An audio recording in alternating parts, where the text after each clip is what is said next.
Et salut, coucou, bienvenue tout le monde, c'est Florent le Meeple Vert pour le débrief ludique de la semaine où ensemble on va parler des jeux auxquels j'ai joué. Peu de jeux cette semaine, des petits jeux, mais on s'est tout de même bien amusé. Comme d'habitude, on va aller sur MyLudo pour voir les jeux et mettre la petite note.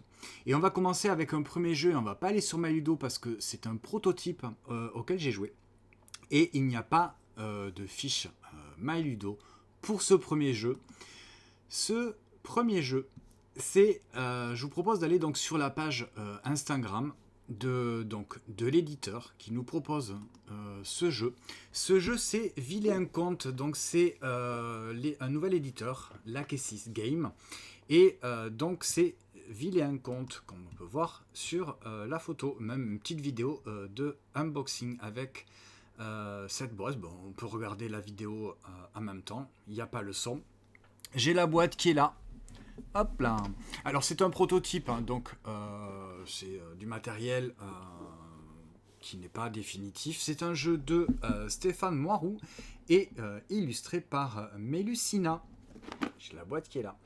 Donc comme on le voit dans le petit unboxing, c'est plutôt pratique. Il y a plusieurs paquets de cartes. C'est un jeu narratif où chaque joueur va incarner en fait un méchant assez célèbre des contes. Donc il y en a 4 dans la boîte. Donc on peut incarner le loup des trois petits cochons. On peut incarner également le loup du petit chaperon rouge. On peut incarner donc là, comme on le voit, la méchante reine dans Cendrillon. Et il y a également, je ne sais plus, c'est dans le petit chaperon rouge. C'est ça? Je ne sais plus. On va le regarder directement ensemble. Donc c'est un jeu narratif, comme je disais, où chaque joueur va incarner en fait le méchant d'un conte célèbre.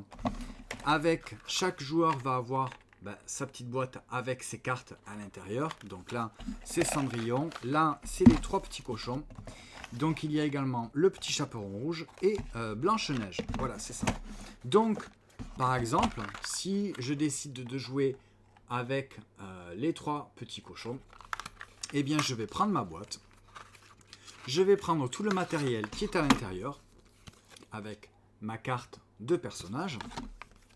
Et je vais avoir tout un tas de petites cartes comme ça. Ces cartes-là, ce sont les cartes pièges. Mes adversaires vont en piocher un certain nombre, ils vont en choisir, et ces cartes vont être mises à disposition soit face cachée, soit face ouverte. Ça va se dérouler en 4 chapitres. Et un chapitre est le temps du sablier, 30 secondes. À partir du moment où le sablier est retourné, eh bien, le conteur, celui qui va donc commencer à raconter l'histoire, du point de vue du méchant, donc là, par exemple, du point de vue du loup des trois petits cochons, eh bien, il va devoir commencer à raconter son histoire, tout simplement. Seulement, il va y avoir des petits pièges, en fait, tout au long, eh bien, du scénario, du chapitre, qui vont être définis par en fait les autres joueurs. Là, par exemple, si carte piège qui avait été définie pour mon premier chapitre, donc toujours pareil, hein, le temps du sablier, 30 secondes, donc c'est assez rapide, c'est pas très long. Là, par exemple, eh bien la carte piège, en fait, c'est un événement tout simplement, qui va me dire, par exemple pour celle-ci, eh bien je vais devoir dire, dans mon récit de 30 secondes, je vais devoir dire 3 fois le mot, et là c'est les autres joueurs qui vont définir quel mot je vais devoir dire 3 fois. Donc il y a des cartes paroles qui vont m'obliger à dire quelque chose ou le dire d'une certaine façon, ou alors par exemple là je vais devoir souffler à chaque début de phrase. Mais il y a donc également des gestes à faire, donc c'est du presque comme on pourrait le dire du mime. Par exemple là, si j'en trouve un, voilà, je vais devoir faire le geste en soufflant sur une maison. Voilà. Et là, par exemple, je vais faire en faisant le cochon paresseux. Donc, il va falloir que j'intègre dans mon récit eh bien, ces gestes-là. Et il y a également des cartes aventure. Par exemple, qui me dit, bah, celle-ci, par exemple, traversons un magasin de bricolage. Puisque les trois petits cochons, pour le petit rappel du conte, c'est les trois petits cochons qui quittent leur maison et qui vont en fait vivre leur propre vie et construire leur propre maison. Le premier en paille, le deuxième en bois et le troisième en briques. Vous savez un petit peu l'histoire. Si jamais vous ne connaissez pas l'histoire, il y a une aide de jeu qui va vous dire, voilà, sur le premier scénario, le premier chapitre, il se passe ça, le deuxième c'est ça, etc., etc. Donc en plus de ces cartes pièges qui sont pour chaque chapitre, on va également avoir des jetons qui sont dans ce sac-là. Et ces jetons-là, ça va être en fait des contraintes supplémentaires qui vont être rajoutées au compteur. Par exemple, eh bien, dans mon récit, dans ce chapitre-là, par exemple, si je tombe sur ce jeton-là, je vais devoir dire le mot canif ou en tout cas quelque chose qui a un rapport avec un couteau suisse ou etc. Il va falloir que je l'intègre à mon récit. Et ça, en fait, des jetons, il y en a plein en fait de différents et à chaque fois que je réussis à dire le mot ou quelque chose en rapport avec ce mot là, eh bien je vais gagner une pomme. Et une pomme, tout simplement, c'est un point de victoire. Alors c'est un jeu narratif, c'est un petit peu également donc un jeu d'ambiance. Donc j'ai envie de dire, comme tous les jeux d'ambiance, à la limite les points c'est pas très grave, mais en tout cas il y a un système de décompte des points. Donc je vais gagner des points si j'arrive à si je réussis à hop là, ben, à résoudre donc toutes mes cartes pièges qui ont été mises suivant les chapitres, donc les gestes, les paroles et les aventures. Et également des points si je réussis à intégrer le mot qui a été tiré au sort dans le petit sac, le jeton. Et à la fin de la partie, j'ai également une petite carte, une toute petite carte comme ça. Eh bien, ça va m'indiquer également sur quoi ma dernière phrase, en fait, il va y avoir ce mot, par exemple. Là, ben, j'ai le mot une bétonnière. Eh bien, dans le dernier chapitre, pour conclure, il va falloir que j'intègre le mot bétonnière. Voilà, c'est comme ça que je vais rapporter, je vais tenter de gagner des points supplémentaires. Voilà. Donc, c'est un petit jeu narratif dans lequel, je le répète, il faut raconter l'histoire du point de vue du méchant du conte qu'on a choisi et que ce soit quand même un minimum cohérent en intégrant les jetons, les pièges et que mon récit soit cohérent. Donc c'est quand même assez rapide puisque chaque chapitre, il y en a 4 et c'est le temps du sablier, donc c'est 30 secondes, ça va relativement assez rapide. Donc même si on n'est pas, on va dire, trop à l'aise avec raconter des histoires, ça reste assez simple. Et puis il y a quand même le petit guide que je vous ai montré qui va nous dire, voilà, si vous ne connaissez pas exactement l'histoire, il y a un petit rappel qui vous dit l'histoire, comment elle se déroule. Donc c'est pas très grave en fait si on ne connaît pas l'histoire. On peut carrément inventer. Et là, je me rends compte qu'apparemment, vous ne voyez pas la vidéo, si? Ah, ok, d'accord. Voilà, ok, je ne voyais pas. Donc ça, c'était la petite vidéo de unboxing, en fait, sur le jeu. Hop là, que je remontre. C'est Vilain Conte. Ça arrive en financement participatif. Pour l'instant, je n'ai pas la date, mais je vous mettrai le lien dans la description de la vidéo. Et vous pouvez le retrouver sur Instagram. Vous allez sur la page de l'éditeur que je vais vous remettre, hop, comme ça. Donc, l'Akesis Game, voilà, donc ils ont une page Instagram où ils vous présentent le jeu. Donc là, on voit par exemple la vidéo avec l'auteur qui fait une démonstration de son jeu. Et voilà. Donc il y a le lien du financement participatif pour s'inscrire en fait et être averti lors du lancement de la campagne de financement participatif. Voilà. Pour Vilain Conte. Le jeu suivant, hop, je me remets ici. Le jeu suivant, c'est Frantic. Frantic, c'est ni plus ni moins un Uno retravaillé. Il se joue de 2 à 8 joueurs à partir de 12 ans pour des parties d'environ 5 à 45 minutes, donc c'est assez large. Bon, alors après, c'est tout simplement un Uno. C'est exactement le même principe. Il y a une carte au centre de la table. Quand c'est à toi de jouer, tu dois jouer soit la même couleur, soit la même valeur.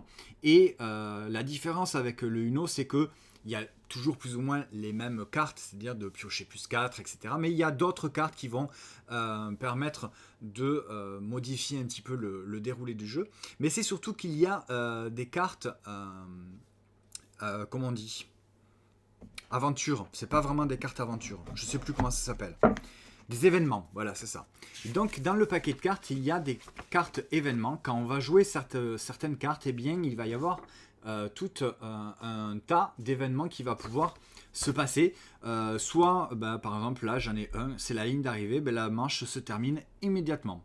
Donc là, à ce moment-là, on va compter les points de nos cartes. Et évidemment, on va essayer d'en faire le moins possible, puisque c'est tout simplement le fait de se défausser de ces cartes quand on met fin à la partie et que les autres comptent les points. Il faut avoir donc le moins de points possible. Voilà, donc là par exemple il y a un événement, séisme, chaque joueur donne les cartes de sa main au joueur suivant dans le sens du jeu. Voilà. C'est vraiment donc une variante du Uno, c'est rigolo, c'est pas non plus super ouf, mais enfin c'est l'avantage de ce genre de jeu, c'est que tout le monde déjà sait jouer au Uno. Si tu sais pas jouer au Uno, on t'explique la règle du jeu en 30 secondes, c'est-à-dire que tu poses une carte de ta main sur la défausse centrale, il faut qu'elle ait soit la même couleur, soit la même valeur. Juste la petite nuance, c'est les cartes à effet qu'il va falloir juste expliquer. Mais bon, à l'intérieur, il y a une aide du jeu qui va expliquer vraiment c'est quoi les événements qui peuvent se produire, mais également les effets des cartes spéciales, soit des cartes multicolores, soit des cartes de couleur. Vous voyez, il y en a un petit peu plus que dans un Uno classique. Donc voilà, c'est ultra fédérateur en fait. Le Uno, on a tous joué au moins une fois Uno. Si vous aimez vraiment jouer au Uno, que vous voulez changer un petit peu, eh bien Frantic est disponible. Alors, je suis un petit peu embêté parce que pour mettre une note, c'est pas non plus un super jeu, le Uno, mais c'est tellement fédérateur qu'en fait ça marche tout le temps. Donc je vais mettre juste une note de, allez, un 5,5, parce que vraiment ça fonctionne tout le temps et avec tout le monde. Donc de 2 à 8 joueurs à partir de 12 ans. Donc c'est édité par Game Factory et Offline Edition et Rule Factory. C'est un jeu de Fabien Engeler, Pascal Frick et Pierre Lipunet qui est également l'illustrateur. Et il y a également Stéphane Westkopf en auteur. Ils sont nombreux quand même en auteur. Alors je sais pas si c'est les noms des auteurs qui ont travaillé sur l'Uno, mais en tout cas c'est pratiquement donc la même chose. Voilà, et salut, bienvenue à tout le monde. Il faut pas dire en live. Qu'est-ce qu'il faut pas dire en live, hein? Il y a... ouais, alors c'est vrai qu'il y a c'est en chiffres romains. Donc des fois, c'est un petit peu plus compliqué. Même si c'est marqué sur la carte. Voilà, ça c'était donc Frantic. Pour la petite anecdote, c'est le jeu que j'ai reçu de mon Secret Santa. Voilà, donc c'était un sacré challenge pour le Secret Santa de trouver un jeu que je n'avais pas déjà dans mes ludothèques. Et bien le petit Frantic il fonctionne bien, donc voilà, je suis content quand même d'avoir un jeu, même si j'ai déjà un Uno dans ma ludothèque, et bien celui-ci va permettre de renouveler. Et salut Sophie, bienvenue. Prochain jeu, Cachamot. Je pense que je vous en parle à chaque fois, Cachamot. Mais je vous en parle à chaque fois parce que vraiment, il est très très bon. Je le trouve génial, je l'adore. Cachamot, donc, il sort le 17 janvier. Il sort à la fin de la semaine. Et ça, voilà, pour moi, c'est le jeu de mots qui de ce début d'année, vraiment incontournable, tellement il est très très bon. C'est ce jeu de mots où on va écrire sur son ardoise un mot qui est connu, hein, donc de tout le monde. J'écris le mot ici. Les mots, ils sont sur les cartes. Voilà, hein, il y a le choix entre le 1 et le 5. Il y a plein de cartes. Donc on va écrire le premier mot connu de tout le monde sur le haut de l'ardoise.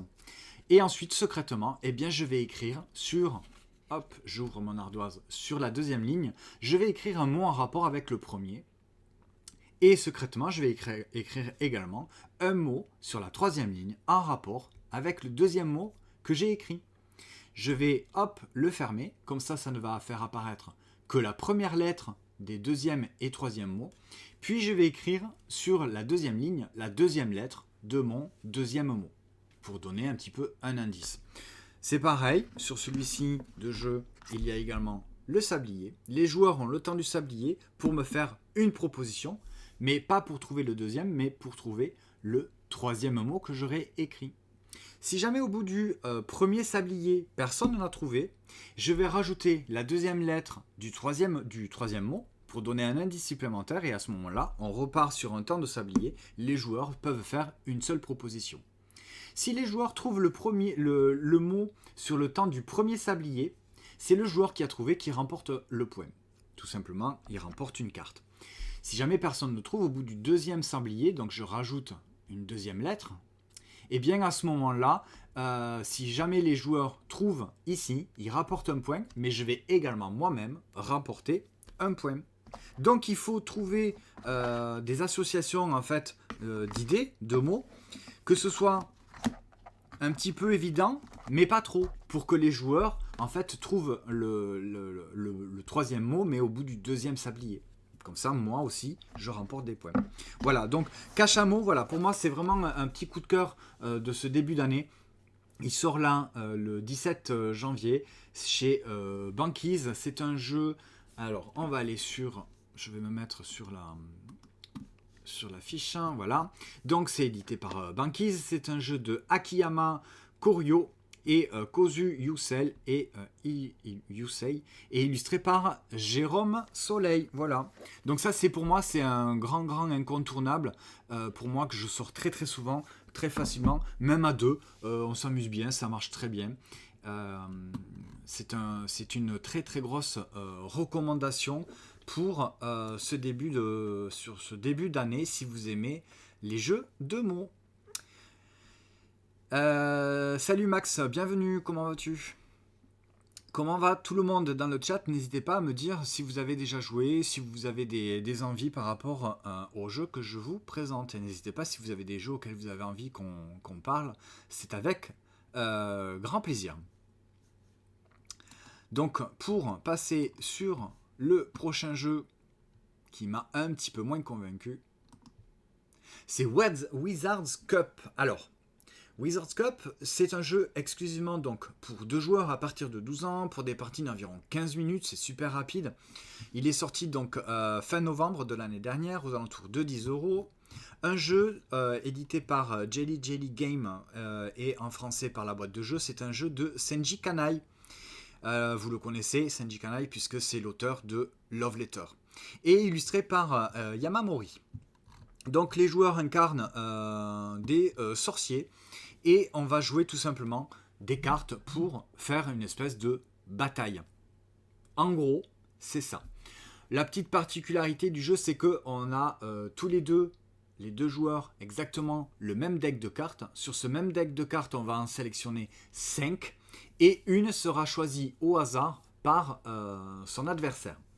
Donc on va se retrouver avec 6 cartes. Ces 6 cartes-là, on va les organiser dans notre main, dans notre paquet de cartes, de la façon dont on souhaite.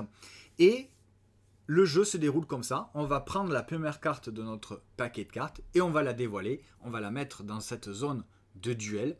Et là, à ce moment-là, on va comparer les cartes.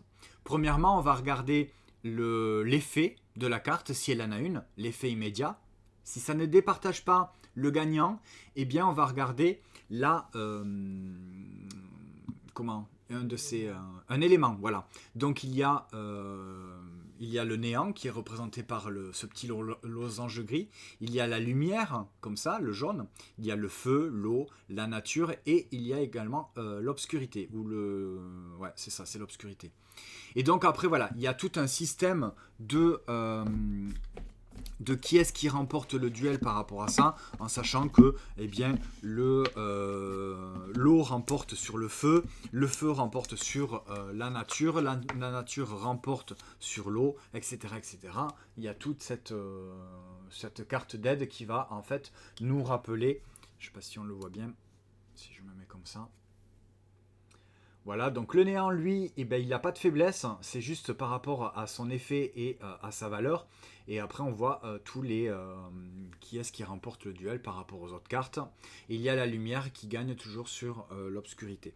Mais voilà, si jamais l'effet de la carte ne résout pas le duel, on va regarder eh bien, les éléments, qui est-ce qui remporte le duel. Si jamais l'élément ne permet pas de départager les deux joueurs, eh bien, on va regarder tout simplement la valeur de la carte qui est écrite en haut. Si par exemple deux joueurs ont joué deux cartes bleues, deux cartes haut, eh bien on va regarder le joueur qui a mis la valeur la plus haute et c'est lui qui va remporter le duel. La carte qui a perdu le duel, donc le joueur, va défausser sa carte, il va la mettre dans sa zone de défausse et là sa carte là va pouvoir avoir eh bien, un effet sur les autres cartes.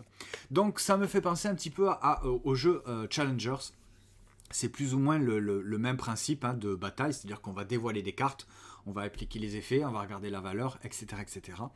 Sauf que c'est vraiment uniquement sur 6 cartes, alors que Challengers en avait quand même beaucoup plus de cartes.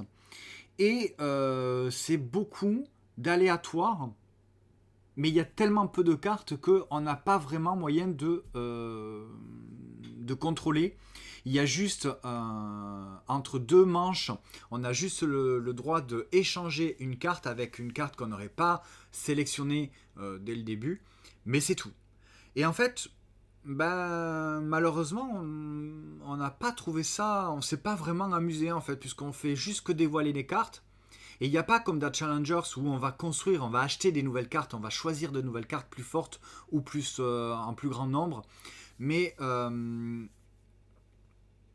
et voilà, c'est trop rapide, trop court pour qu'il y ait quelque chose qui se crée. On crée rien en fait, on ne fait pas de moteur de cartes, c'est pas vraiment du deck building. Donc on choisit des cartes et on les agence comme on veut dans sa main de cartes. Donc oui, il y a un semblant de contrôle, mais on est un petit peu passé à côté. Donc on va quand même y rejouer. J'ai envie d'essayer moi de prendre les cartes au hasard. Puisque tant qu'à faire, puisqu'on n'a pas vraiment de contrôle, autant que peut-être qu'on prenne les cartes au hasard. On les agence comme on veut dans notre deck de cartes. Et puis on verra bien par rapport à ce que l'autre a sélectionné. Mais je pense que tant qu'à faire à un jeu de hasard, autant sélectionner les cartes au hasard. Bon, on réessaiera, voir ce que ça donne. Mais en tout cas pour notre partie, on n'a pas été super convaincus. Donc Max, tu nous dis c'est le principe à la Braveheart. Que j'avais bien aimé. Ok. Il y a un petit côté guessing quand même. Alors oui, parce que effectivement, suivant la deuxième manche, donc tu sais ce que ton adversaire il a comme carte. Donc tu vas pouvoir essayer soit de changer une de tes cartes pour contrer ton adversaire, ou de les organiser d'une autre façon. Mais à moins de vraiment connaître le jeu avec toutes les cartes presque on va dire par cœur, j'ai trouvé ça un petit peu ça m'a pas spécialement convaincu, mais je sais que ce jeu il est quand même il a quand même de bonnes notes, il est quand même assez aimé des joueurs, sauf que nous ça nous a pas vraiment convaincu. Alors je vais mettre un 4,5 pour l'instant. Parce que on a fait qu'une seule partie, c'est mon avis, après juste une seule partie, mais à voir ce que ça donne pour les prochaines parties, en refaisant la partie avec la vraie règle du jeu, comme je viens de vous l'expliquer, ou alors juste en faisant des cartes au hasard en fait. Je pense que ça peut être justement encore un petit peu plus drôle, de prendre des cartes au hasard, et par contre de quand même les agencer comme on veut dans notre paquet de cartes. C'est ça qui peut être peut-être soit me convaincre, soit me dire non, j'aime pas vraiment ce jeu. Voilà pour Wizards Cup. Mais apparemment, ouais, vous avez été, vous de votre côté, Max, en tout cas, tu as plutôt aimé Wizards Cup. Oui, il faut plusieurs parties pour bien connaître et anticiper là où Bravehearts était plus accessible. Ok. Bon, je connais pas Bravehearts, mais pourquoi pas tenter. En tout cas, moi, je le compare à Challengers et Challengers, voilà, il a eu ses critiques, mais moi, je trouve que Challengers, il fonctionne bien, c'est drôle. Euh, le fait de jouer vraiment à nombreux et de changer de place et de découvrir un petit peu ce que les autres joueurs ont comme carte, c'est vraiment plus drôle en fait. C'est vraiment le fait d'être, de jouer contre tout le monde et de découvrir des cartes que toi t'avais jamais vues. Et c'est du hasard aussi. Mais voilà, Challenger c'est drôle, là où Wizards Cup ben, ne m'a pas spécialement convaincu. Voilà pour Wizards Cup. Et ben, le dernier jeu, parce que je vous dis, on n'a pas beaucoup joué cette semaine. Eh bien, par contre, celui-ci, eh bien, j'ai été vraiment convaincu. Ce jeu-là, c'est Bog. C'est ce tout petit jeu de cartes chez Matago, les Nano Games, qui sont vraiment dans ces toutes petites boîtes. Et celui-ci, c'est Bog, donc c'est exclusivement donc pour deux joueurs, avec des cartes dans exactement ce même format. Alors, c'est toujours le même, pour l'instant, pour ces nano games, c'est toujours le même auteur, c'est Chris Handy, donc chez Matago. C'est sorti 22 novembre, c'est aux alentours de 5 euros, donc c'est vraiment pas cher. Il se joue que à deux joueurs à partir de 10 ans pour des parties d'environ 15 minutes. C'est celui-là, ça a été vraiment une belle surprise. J'ai beaucoup aimé ce petit jeu de cartes en duel. Donc chaque joueur se met face à face et on va installer le jeu. Donc là il est déjà installé, il y a déjà quelques cartes qui ont été mises. Mais il faut savoir que donc les 9 cartes nénuphars qui sont au centre de la table, elles sont donc mises en place. Et les 3 cartes mouches sont sur les 3 cartes au centre. Comme ça. Et nous dans notre main on va avoir des cartes grenouilles, des cartes comme ça. Ces cartes-là, elles ont deux informations. Elles ont une première information qui se trouve en haut de la carte, qui nous indique le point de départ de la grenouille et le point d'arrivée de la grenouille. C'est la première information. La deuxième information, c'est au bas de la carte. C'est un espèce de pattern qu'on va devoir, enfin qu'on va pas essayer de réaliser, mais qu'on va pouvoir tenter de réaliser avec les cartes grenouilles. À partir du moment où on a le pattern qui est indiqué sur notre carte, on peut la défausser. Si elle est dans notre main, on peut la défausser pour marquer des points. Si, par exemple, j'ai cette carte-là dans ma main et que j'ai une grenouille ici et une grenouille ici, comme est indiqué sur les 3 coches, je ne sais pas si on voit bien, mais je vous l'explique, eh bien, je peux défausser cette carte de ma main pour marquer 3 points. Je peux très bien également la défausser s'il n'y a que 2 cartes ou voire qu'une carte. À ce moment-là, je marquerai soit 2 points ou 1 point suivant le nombre de grenouilles qui est placé au bon endroit. Ça, c'est une première façon, en tout cas, ou une première action pour gagner des points. Deuxième action, c'est mettre en jeu une de mes cartes. Donc, je vais mettre en jeu une de mes cartes grenouilles, je la mets tout simplement devant moi. Je ne peux avoir que 2 cartes maximum de grenouilles devant moi. Une autre action, c'est la faire avancer. Donc si elle est de mon côté, eh bien, je la place au premier endroit, c'est-à-dire la carte, l'emplacement de départ. Alors si je prends pour exemple ici, je ne sais pas si on voit bien, mais cette carte-là, son point de départ, c'est ce nénuphar-là. Une autre action, c'est le déplacement. Eh bien, je vais prendre ma carte grenouille, je vais la déplacer suivant le trajet qu'elle doit effectuer. Donc si elle est placée ici, eh bien le prochain trajet, ça va être ici. Le prochain, c'est ici, et le prochain, c'est ici. Donc ça, c'est son dernier emplacement. Autre action que je peux faire, eh bien, c'est marquer les points de la grenouille si elle est située sur son point d'arrivée. Donc là, en l'occurrence, elle est bien sur son point d'arrivée. Eh bien, je prends la carte, je la défausse et je vais marquer donc 2 points. Je vais pouvoir également marquer des points en fonction de si j'arrive à capturer une grenouille adverse.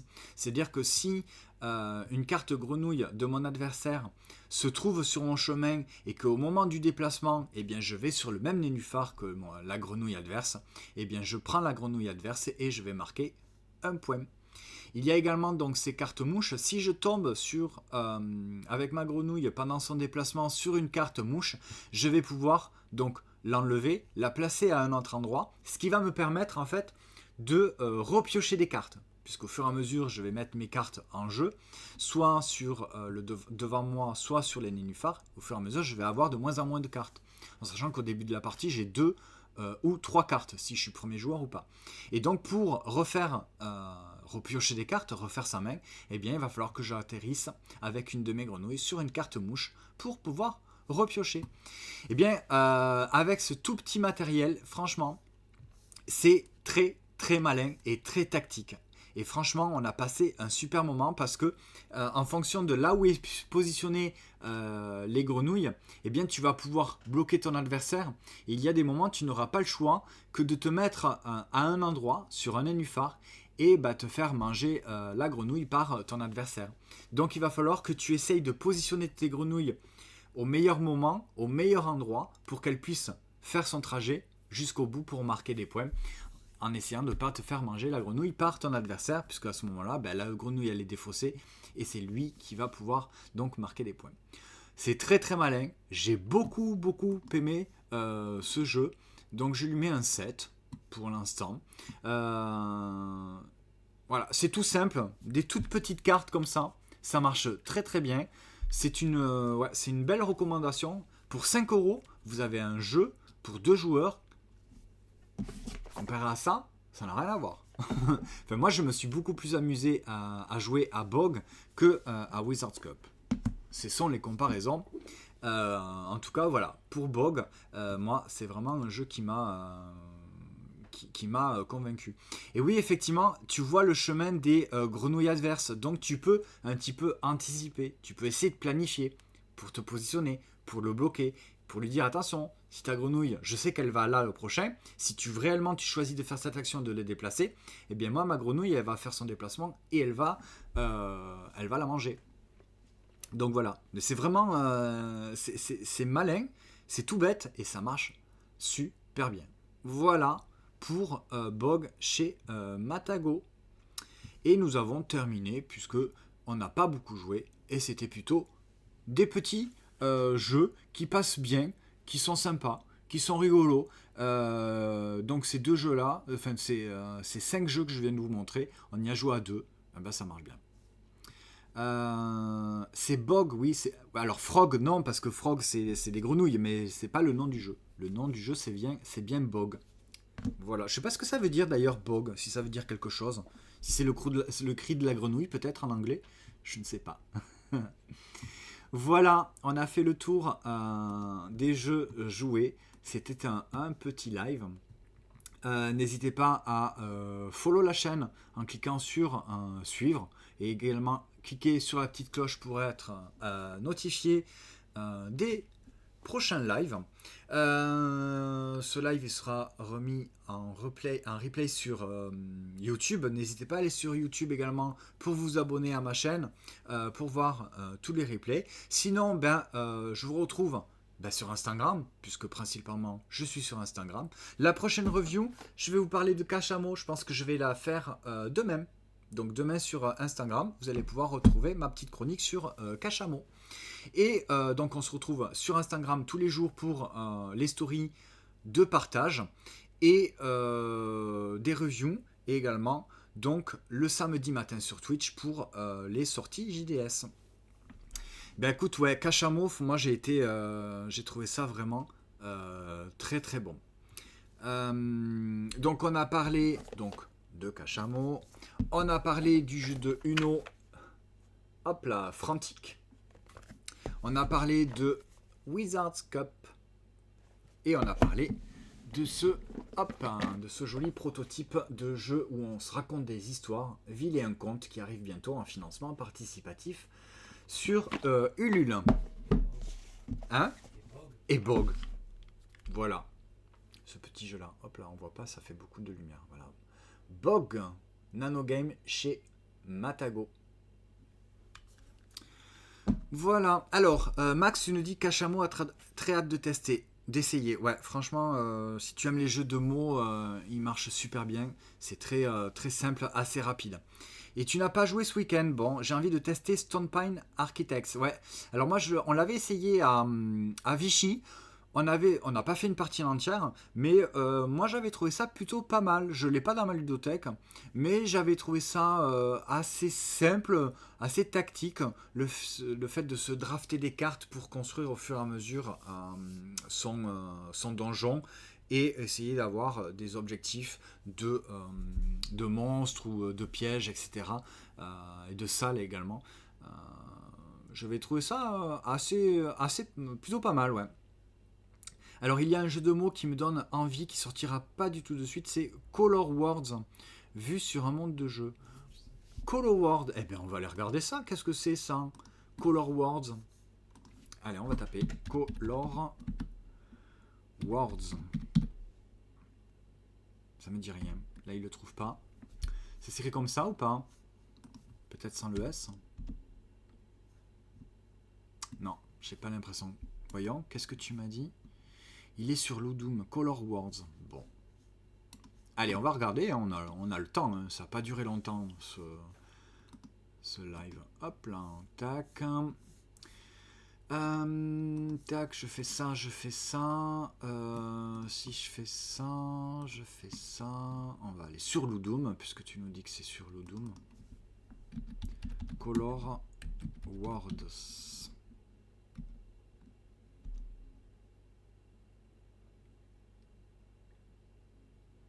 Ah, Color Words. Alors, c'est en mai 2025. Alors, voyons voir. C'est édité par... Ah, ben c'est Banquise qui nous fait ça. D'accord. C'est Banquise aussi. Hein? On voit pas? Ah, mince, je suis toujours resté là-dessus. Voilà, c'est ce jeu-là. Alors, c'est un jeu de Alexis Allard et Jean Dufour. Ok. Et illustré par Jérôme Soleil aussi. Et chez Banquise. À partir de 10 ans, pour 1 à 6 joueurs, pour des parties d'environ 20 minutes.